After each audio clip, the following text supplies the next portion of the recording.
tsari, haɗuwa ta da ita na samu sururi.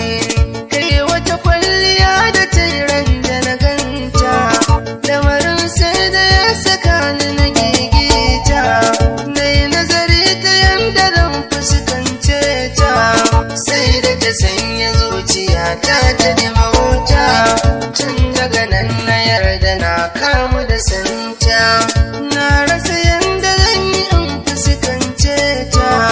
Raina na da saka zancen aurenta, zuciya ta fahimci kyau na nagartata. Ya za a yi garanta zan matar aure, zan ji daɗi a ce gidana ta tare.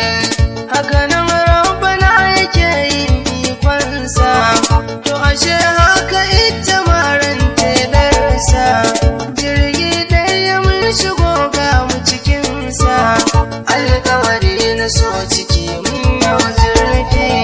Mun yanke shawarar mai aure yafi, jalla jalali ya cika mana burinmu. Mun yi auren mu za mu tare a gidanmu, don kuwa duka mun aminta da junanmu. Tutul mulki ya cika mana burina, don kuwa gashi ta zama uwar 'ya'yana. Kai wallahi na ga auren soyayya, don komai na ce amin ba jayayya. Kuma a garin kwarai tana nuna biyayya, gaskiya ne na san akwai daɗin aure, don kuwa duk bakin ciki na ta kore.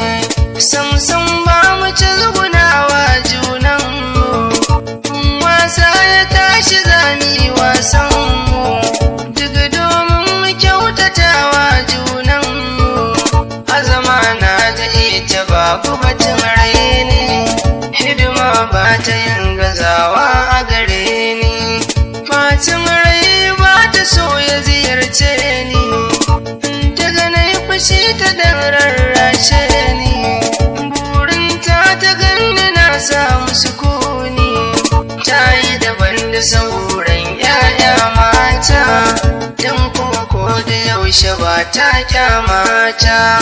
Samun masoyi na gaskiya dace ne, domin na gani akan kin kaina ne.